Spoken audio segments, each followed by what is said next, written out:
একটা ভয়ঙ্কর যে আইনটা নিয়ে এসেছে। আপনাদের এখানে যারা মুসলিম সম্প্রদায়ের আছেন, আপনাদের এখানে ঈদগাহ, কবরস্থান, মসজিদ 50 বছর 100 বছরের আছে, এরকম অনেক আছে তো ভাই, আছে তো? আমি দায়িত্ব নিয়ে বলছি, একটাও কাগজ পাবেন না। কেন বলুন তো? কেন কাগজ পাবেন? কি হয়েছে? এই মুসার দাদু, তার দাদু, এই মামুনের দাদু কি বলেছে? এই আমার ওখানে 2 বিঘে জায়গা আছে মাঠের ধারে, তোরা একটা ঈদগাহ করে নে। মুখে বলে দিয়েছে, অফ করে দিলাম, যা আল্লাহ রাস্তা দিয়ে দিলাম, তোরা ওটাতে ঈদের নামাজ পড়বি। আপনার বাপ দাদু, তার বাপ নামাজ পড়ে আসছেন, কেউ আটকায়নি। ওয়াকফে লিল্লাহ, মৌখিক অফ করে দিয়েছে। ঠিক এমন কবরস্থানটা, এই তোদের গ্রামের মানুষ, জমিদার মানুষ ছিলেন না, না গ্রামে কবরস্থান নেই, কি হয়েছে? আচ্ছা, ওই ওখানে ওই আছে, ওই জমিটা পড়ে আছে 5 বিঘে 7 বিঘে, তোরা কবর দিবি। সে বংশ পরম্পরায় কবর দিয়েছে তো, মৌখিক কি করেছে? মৌখিক দান করেছে। এরকম ভাবে এসেছে। ঠিক একইভাবে মসজিদ, এই সম্পত্তিগুলো ওরা সার্ভে করেছে। সারা ভারতবর্ষে 8 লক্ষ একর মতো জায়গা আছে।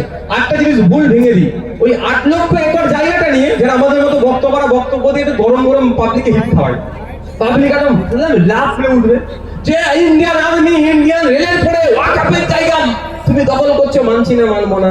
তো এমনি হিন্দু ভাইরা ভয় খেয়ে যাবে ভাই আপনার কথা শুনে। কিন্তু ঘোড়ার ডিম।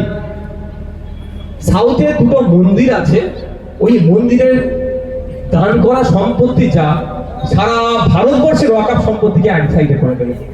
বুঝতে পেরেছেন? তো আপনি, আমি ভুল বলছি? আমি যখন বলছি এর ভিতর থেকে একদম লাভ করে উঠছে, এত সম্পত্তি, ঘোড়ার ডিম সম্পত্তি, একটুখানি সম্পত্তি আছে, সেটাকেও মোদি কেড়ে নেওয়ার চেষ্টা করছে। তো কিভাবে কাটছে? ওরা সার্ভে করে দেখেছে 8.5 লক্ষ একর ভারতবর্ষে ওয়াকফ সম্পত্তি আছে। তার মধ্যে প্রায় 4 লক্ষ একর অর্থাৎ 50% ওয়াকফ সম্পত্তি ওয়াক বাই ইউজার, মৌখিক দান করা। আর এরা যে নিউজ পোর্টালটা দিয়েছে বলছে স্বচ্ছতার সাথে হবে, কিন্তু ওখানে কি বলছে? নিউজ পোর্টাল ওয়ামসি পোর্টাল বলে একটা পোর্টাল দিয়েছে, 6 মাসের মধ্যে ওখানে আপলোড করতে হবে। এই ওয়ামসি পোর্টালে আপলোডের মধ্যে একটা অপশন হচ্ছে দলিলকে তুমি আপলোড করো।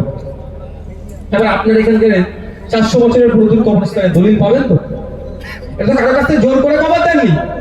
400 বছর আগে আপনার যে দাদুর কবর আছে, অন্য দাদু সেটাকে দান করেছে বলে আছে। ও ওয়ামসি পোর্টালে একটা পয়েন্ট হচ্ছে যে দলিল আপলোড করো, কার কাছ থেকে পেয়েছো, মানে যতক্ষণ আপনি যদি আপলোড করতে পারেন তাহলে জায়গাটা সরকারের হয়ে গেল। সরকারের হয়ে গেল, সরকার সরকারের কাজে লাগাবে না, কি করবে ওটাকে নিয়ে? ওই আদানি আম্বানি শিল্পপতিদেরকে ওদের মতো দিয়ে দেবে। প্ল্যান হচ্ছে এখানে, এরই আমরা বিরোধিতা করছি। তো আপনার দাদুরা যে ওয়াক বাই ইউজার মৌখিক দান করেছে, এটা বৈধ কি অবৈধ? আগে এটা জেনে রাখা দরকার। জেনে রাখা দরকার তো নাকি ভাই? এনার্জি লস হওয়ার। আরে কমেন্ট আছে।